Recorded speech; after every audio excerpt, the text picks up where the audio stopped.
And now, an Allen's Archives presentation.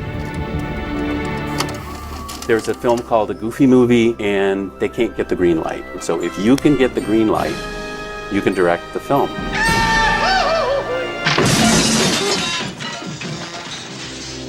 One that I wanted to ask about, just because I know it's such a big deal to people my age, online right now, it's such a big deal. Your involvement with A Goofy Movie, how you almost directed it, and how you got the director for it. Could you please go into that? It was a real, interesting, I guess is the wrong word for it. It was kind of a volatile time.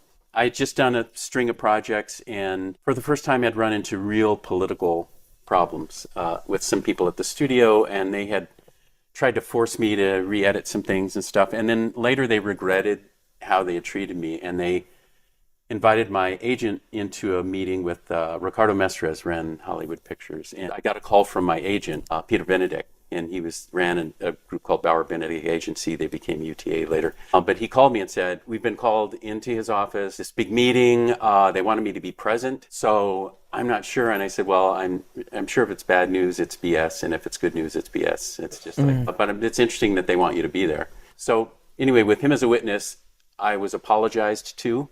And they said sorry that they ever treated me that way, that they should trust creatives and all of that. But I was still chafed from... What was that battle? It was actually on a edit of The Merry Man, which I had directed. And I did my director's cut, and it played for a test audience, and it got a 97 score out of 100. And 5 of our actors got the top rating. Wow. They then came to me and said, well, obviously we're happy. You can hardly do better than that. But in our minds, you've made a romance framed by comedy, and we think that the audience is going to be expecting more or overt comedy framed by romance. So we'd like you to recut it. And I went, well, no, I just got a 97, and this is the film I wanted to make. What's the backwards mindset behind that? And I hadn't realized this, but Alec had actually I got this livid call from Jeffrey Katzenberg, who was screaming at me and telling me not to have my effing actors fight my battles for me or whatever. I didn't know what he was talking about. I found out later that Alec, on his own accord, had gone to Jeffrey and had said, why are you messing with this director? Jerry came to New York. He pitched me on a film. That's the film I agreed to make. Like, I didn't agree to make a film done by a committee of executives at Hollywood Pictures, whatever. So they got into some scrap. I didn't send Alec to do that. Jeffrey thought I did. So anyway, there were a whole bunch of things that went on. I was told by my agency that they're going to recut your movie. It's like, and if they have to just fire you to do it, they will. They won't respect the score that you got. They won't respect anything. They have their committees. So I went through that whole gauntlet, and every time they forced an edit, it got worse and worse, the score. And then I just said, well, you're welcome to it. Do every single cut. So then they brought in, people sat in my room. I went and got coffee, and they did every single edit, and it was the lowest score ever for the whole film. So Eisner came to that screening and just went, oh my God, it's like it was so much better before. So I said, please, it's like, can I please restore it? And they said, well, I could put it back partway to the way it was, not the whole way. So only 300 people ever saw the movie I wanted to make. Wow. The movie that came out was a limping version that had gone through terrible scars and then was partly prepared. So it was in the wake of that they called me in to apologize. And I had heard in the meantime, my editor on that was Michael Jablow, and my assistant director on Crane of Command was Michael Haney. Both of those people wound up working with Arnold Schwarzenegger on a film. And this sounds like a crazy detour, but it kind of figured in. They said that Arnold came to them and said, hey, what does Disney like to work with? They're talking to me, so, and then they said, oh, you should see what they did to our friend Jerry. And they both had stories to tell. Right after that, they called me in to apologize to me. And I thought, well, maybe it was because Arnold's like, hey, what about this Jerry guy? So anyway, ripples happened. So anyway, they both told me this happened. And then I had the big apology scene right after that. And sort of in that, but I had a few weeks left on my contract, and they said, in the remaining time, there's a project, and if you do this, like, we'd be happy to like keep you on and have you do another film, and like we'll really make peace. So I said, well, I really am looking forward to not being here for a while. And they said, well, there's a film called A Goofy Movie, and they can't get the green light. And they need a green light, and you seem to have a way to turn these things around. So if you can get the green light, you can direct the film. And I said, well, I'll get you the green light, but I'm going to find a good director for you. I really need some time away. And my agent was kind of like, are you sure? You know? But so then that was my task. I had a few weeks left, and I went and took a look at what was then Your the task state of of the getting Goofy it greenlit. Get it Getting greenlit, a Goofy and then- movie greenlit. Yes, that it was not being made. It was like they wanted to make it, but it was not greenlit. What was the main... My main thing is I went in and Gary Kreisel was the executive on it, and Jim Megan and some other people were on board creatively, but they didn't have the green light. And so I was asked to come in and think of how the story would be different and the film would be different, and because of the difference, get a green light. So I didn't just come in to do that. I came in to go, well, what else? What's the And Jerry difference? in what else? It was this. I saw everywhere I looked action set pieces of pranks and pratfalls and stuff happening with Goofy. And when I went in, Gary was saying, we need bigger ones. We need more like the kind of stunts that will fit on the giant screen. And I said, well, I don't agree. I've seen a lot of those, and you can't get much bigger action than I've seen there's been so many great Goofy shorts made that were just insane stunts. Mm-hmm. You can't get bigger than that. If you ask me, I need a reason to sit there for an hour and a half and watch Goofy. Mm-hmm. And to me, I better care about him. I mean, care as a person. I better, in my heart, care about him to sit there for that long. So I took a look at the building blocks of the story, and I said, well, son Max, if Max and Goofy, it really becomes a father-son story and about the struggle of dealing with your dad, and dad trying to be a good dad and messing up, and the son misunderstanding, and like trying to go through the strife and then make peace out of that, where it's a sort of coming of age story and father-son story at the heart of it. And Gary said, I don't trust that. I think we need to do the big action set piece. So he said, I won't continue with you unless you let us also develop the big action set pieces thing. So I said, okay, well, we'll do both, but I swear to God, this is the way. So I then invited in Steve Moore, who's brilliant. I worked with him on Brave Little Toaster, to come in, and I gave him the thankless task. I mean, I didn't tell it to him this way, but I gave him the thankless task of working on the stunt sequences. And then I called Kevin Lima in and said, I would love for you to work on the heartfelt stuff. I talked to Kreisel and Megan and the team, and I said, I think for the father-son story, which I hope you'll make, I think Kevin would be cast perfectly. I think he really would get that in a core level. And so they didn't want to commit. Well, we don't know. And I told him about the beautiful work he'd done also on Toaster, other things we'd done together, but they just didn't want to commit. So I said, well, I'll just hire him as a storyboard artist. And it's like, if you don't fall in love with him and want him to direct it, just the storyboard sequence will be done, and you thank him and he leaves. So he finished his job, so he won't know. So you guys, but what I think will happen is you guys will really fall in love with his creative vision, and I think you will find him the correct person. So anyway, Andy Gaskell then was on board to help do concept art. And so I gave him the task of doing illustrations of the core father-son story beats, of them being stuck in the car together in the forest and having a long chat, or getting stuck on the roof of the car going down the river, and like these moments that would really let them feel out their relationship, where they're forced to by circumstances. And Andy would do these really nice illustrations where it wasn't just a story sketch. It was a beautifully rendered, well-lit piece to express the emotion of those things. And so we continued on that path, and then it came time where Katzenberg was going to come in and review and see like green light or not, right? So I told Jim Megan and the team, I said, look, I'm really trying to prep this for Kevin. So I'm in the room and I'm doing the pitch. Jeffrey sees, oh, it's Jerry again. We've been doing all this stuff together. We did Back to Neverland together. We did gosh, he sent me up to do the Lucas piece. And so I've been working with him for a long time. And then we got into some fights during Marrying Man, but we've had like great times together and bad times together. And I'm just going to be the spotlight if I'm in the room. So I said, I'm prepping this for Kevin. So I'm going to segue out and I'll just be in the wings waiting and just tell me what happens.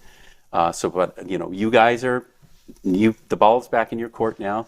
Present everything, see what he does. So they did that. And then Jim got in touch with me as soon as it was done. And he said, well, he looked at, Kreisel started him by bringing out the action stunt pieces. And Jeffrey said, I've seen a billion of these. What else you got? And then they brought out Andy's things of the father-son story beats. And he went, that's gold. Make that. And gave him the green light. So it happened. Amazing. And then they had gotten more used to Kevin, but they weren't quite ready to commit. And Kevin, he stopped over at my house. We used to live very close together, so he had walked over to my place, and we were chatting for a while. And then as he was leaving, he said, I think I've got the movie, and isn't that great? And I said, yes, but I happen to know, because I've got connections behind the scenes, I know they're talking to other people too. So you're in the running, but you don't have it yet. Now it's time for you to go back and say, I'm the guy, I love this story, I feel it from the inside out, I'm going to make you the best movie possible. So wow. He's like, okay. So then he realized he wasn't the only fish in the sea and he should go make his case, and he did, and he got it. And so anyway, I was so happy that I was able to accomplish both things that were on my agenda. I got him the green light, and it was a little bit of, it was leaving a good taste in their mouth. It's like, as I was leaving for a while to work on some other things outside of Disney, I wanted to leave them with a really good flavor. So it was like, they were in trouble, they needed a green light, I got it for them. Right. And then the second thing was find their director. And I had been, with all of them, I had really just been, since the Toaster days, so appreciative of all the different talents. And, I was looking to find opportunities to help them grow. And so it was nice to be able to help Kevin get in a really good position to show his skills even better. And then it was really nice because Steve Moore then came back and directed the whole music sequence at the end in Australia. So he had an animation team there. And the whole thing, when they finally get to the show and they put on the whole performance, Steve got to do direct that sequence with the Australian team. So it worked out for everybody. That's great. Yes, I see a question over here. We're getting a question from the audience. So I guess now this just popped into my mind because of all this is real. I just, did you already see the parallels, how there's that one part in the Goofy movie where it's literally him and his son at a waterfall in a very pivotal moment that almost makes it look like Goofy literally almost fell down to his death. I'm just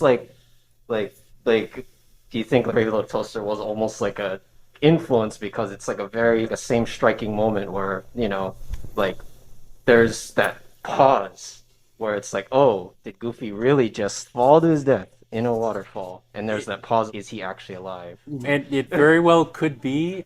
There were a lot of moments in Toaster where, and remember when I was describing to you about being at Disney and striving for emotional strength in the storytelling, and step by step them saying, no, we don't do that anymore. It was such a revelry in Toaster to get back to it in a strong way and to go, look, we have hardly any money. We can't do beautiful finished animation because we're doing every day what would take 2 weeks at Disney. But as far as the storytelling and the emotion, we'll go right there to the strong point and we won't shy away from it. And so the moment the waterfall and things like when Lampy is struck by lightning and you're not sure if he made it until the next day when you finally see him sit up into the scene, and the quicksand with when they're going down. And there were a lot of moments that had the emotional power that we were starving to do at Disney that we couldn't, but now that we were outside, we could do it. And I wouldn't be surprised if with Steve and with Kevin and a bunch of people that worked on the film, and with Joe as he went on to go to Pixar, that they took elements of that experience with them, probably resonated back, to the screen and to the audience in different ways, different shadings. I'm a big believer in this, and so is Josh Taylor. Shouts out to Modern Mouse, a YouTube channel that I subscribe to that got me into doing this. And he has a video about this, how Brave Little Toaster changed animation story-wise.